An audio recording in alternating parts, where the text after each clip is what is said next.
¿Qué tal? Muy buenos días, ¿cómo están ustedes? ¿Arrancan o no las clases?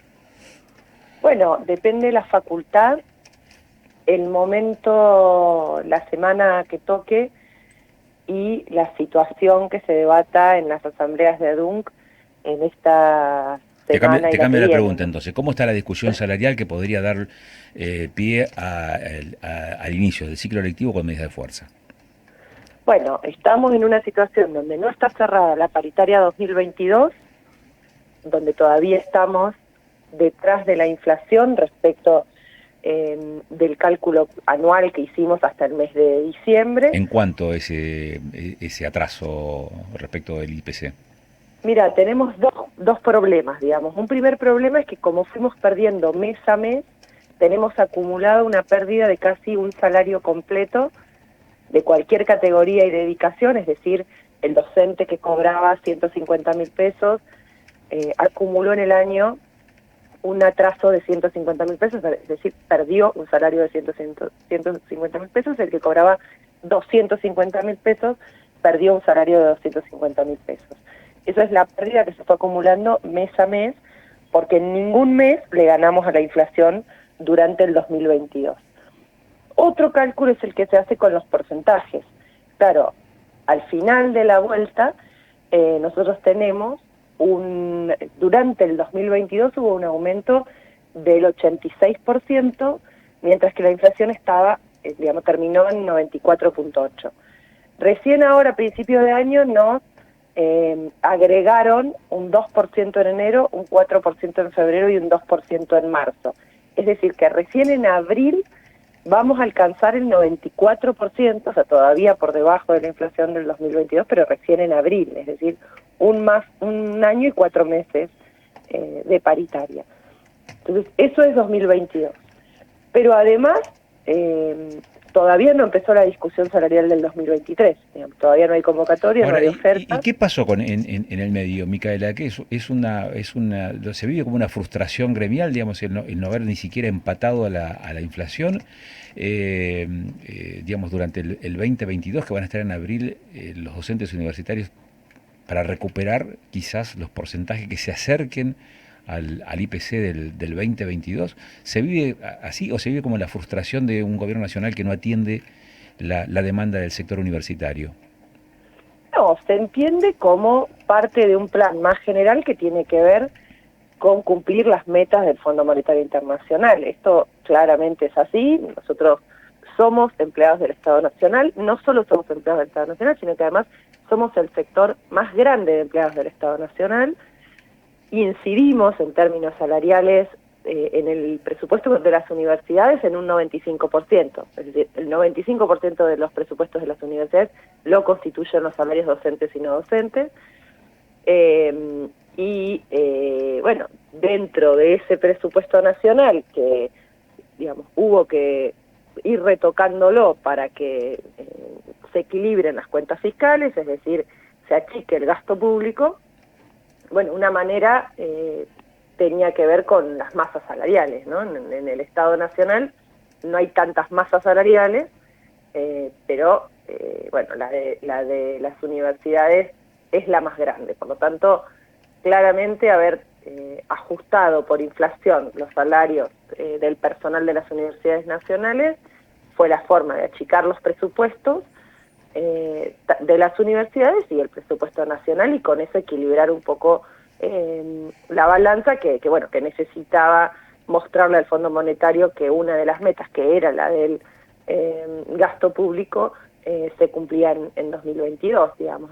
Eso, por supuesto, para nosotros es un problema, tanto en términos individuales como sector. Digo, no, por supuesto que a ningún sector le gusta perder salario, pero además es un problema más en términos generales, porque, bueno, uno entiende que Ahora, al salir de cuando la el crisis sindicato, que nos dejó el macrismo Perdón, es... Micaela, pero Sí. cuando se dice, la situación que padecemos los docentes universitarios tiene que ver con un convenio que tiene con el Fondo Monetario Internacional, habla también de la incapacidad, digamos, de una gestión para superar, digamos, ese tipo de instancias, digamos, como que estás... eh, eh,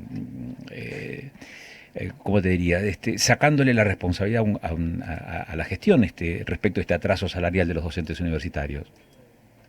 ¿A qué gestión? ¿A la Sí, de Alberto Secretaría de Fernández. Políticas Universitarias? Sí, claro. No hay ningún quite de responsabilidades, al contrario, que ellos le estén mostrando las metas al Fondo Monetario y estén buscando que el gasto público se achique, es una responsabilidad del gobierno de Alberto Fernández y de la gestión, en este caso en particular, del ministro de Economía Massa.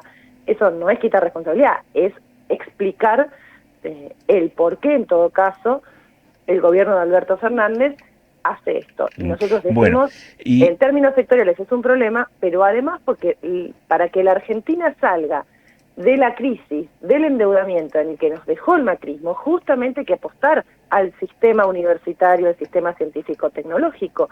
Eso es parte de lo que nosotros tenemos que, para levantar la cabeza como país, siempre ponerle una apuesta mucho más fuerte. Entonces, no es solo en términos sectoriales un problema, sino que también en términos nacionales y de pensar un proyecto de desarrollo para el país, ¿dónde hay que poner la plata? Bueno, las universidades y el sistema científico-tecnológico es uno de esos lugares, ¿no? Un dato a tener en cuenta, en las últimas décadas, la población universitaria se ha convertido quizás en el núcleo, en la comunidad que depende del Estado Nacional más numerosa. En términos de colectivo estatal es el más numeroso, Sí, lo acabas de decir. Y esto tiene que ver también con una fuerte apuesta en la creación de nuevas universidades durante los últimos años. Pero también ha tenido una contracara, y es la pauperización de la condición de los docentes universitarios en términos del salario real, porque esto que mencionabas recién respecto de la pérdida de poder adquisitivo en el 2022 es una situación que no se refiere únicamente a ese año, sino que es una situación que se ha venido dando durante los últimos años.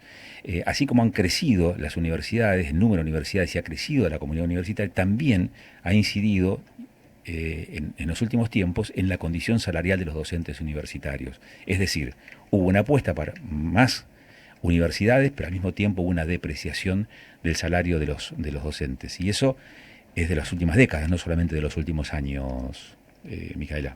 Sí, yo te diría que en realidad... Lo dice Tiscornia, cuando hablamos con Tiscornia en más de una oportunidad, sí. Nos dice exactamente eso. Sí, el problema que tiene eso es que la creación de universidades se frenó ya hace tiempo. Si bien ahora se crearon algunas, digo, la curva de la creación de universidades ya con el gobierno de Macri se había terminado, ¿no? Entonces, y sin embargo la depreciación del salario continuó durante el gobierno de Macri. Y ahora se suman los años que viene del gobierno de Alberto Fernández. O sea, que ojalá todavía tuviéramos una curva de crecimiento de las universidades y no la de depreciación del salario. Bueno, sin embargo, esto no es así. Pero tampoco el crecimiento de universidades en sí mismo resuelve, ¿no? Porque el problema es que hay que dotar a las universidades de presupuesto, hay que dotarlas de proyectos, de posibilidades de avanzar en la infraestructura edilicia, digamos, los programas con la investigación y con los institutos de investigación, digamos, hay una cantidad de redes que hay que ir tendiendo y que hay que ir dotando a las universidades. En el caso de Comahue, por ejemplo, desde hace muchísimos años, en particular en el gobierno de Macri, fue perdiendo la participación propia en el presupuesto de las universidades nacionales, ¿no? Entonces, tengo una pregunta, Micaela, tengo una repregunta respecto a esto. Llevamos algo así como 7 minutos, 8 minutos de entrevista. ADUNC es como entidad gremial, ¿representa la totalidad de los docentes universitarios o solamente a los docentes universitarios que no comulgan con algún sector ideológico? Digo porque mencionaste el tema Macri durante 6-7 oportunidades en estos 6 minutos de charla. A ver, que haya mencionado a Macri en estos minutos de charla tiene que ver primero con que es el gobierno anterior y por lo tanto, desde que yo soy secretaria general del gremio, los dos gobiernos que me tocaron transitar han sido el gobierno de Macri y el gobierno de Alberto. Por lo tanto, son los dos ejemplos que yo te puedo poner inmediatos en términos de lo que conozco y de lo que nos tocó vivir en los últimos años, y después porque efectivamente durante el gobierno de Macri nosotros tuvimos mayores pérdidas, mayores golpes y ataques a la universidad pública. Esto, digo, me parece que no es necesario explicar y ahondar demasiado en esto. Esto es algo bastante objetivo en términos de números y en términos de proyectos que hubo durante el macrismo. Y vuelvo al Respecto principio, de la pregunta sí. sobre la representación gremial, nosotros somos el gremio mayoritario dentro de la Universidad Nacional del Comahue. Este año estamos cumpliendo 40 años como sindicato. Recién hace muy poquitos años que hay otro sindicato que la verdad es que tiene apenas una representación muy minoritaria, por lo tanto, bueno, somos un sindicato más que constituidos después de 40 años, somos el sindicato mayoritario, tenemos la mayoría en la paritaria local, tenemos una historia y una trayectoria enorme y somos reconocidos dentro de la universidad como el sindicato que defiende los derechos de los docentes universitarios. Tenemos absoluta heterogeneidad ideológica dentro de nuestros afiliados y afiliadas. Y volviendo al principio de la consulta, Micaela, de la entrevista, entonces, ¿arrancan o no arrancan las clases? Digo, porque el ciclo lectivo está por iniciarse en la universidad. Bueno, nosotros tenemos durante esta semana y la que viene las asambleas, y el día viernes 10, es decir, el viernes de la semana que viene, está el Congreso de Conado Histórica, donde vamos a definir si vamos a medidas de fuerza a partir de la semana del 13 o no. Hay facultades que empiezan el día 6, es decir, la semana que viene, por lo tanto, la semana que viene no hay medidas de fuerza. Las unidades académicas que empiezan el día 13, hay que estar atento el día 10, que es lo que resuelve nuestro Congreso.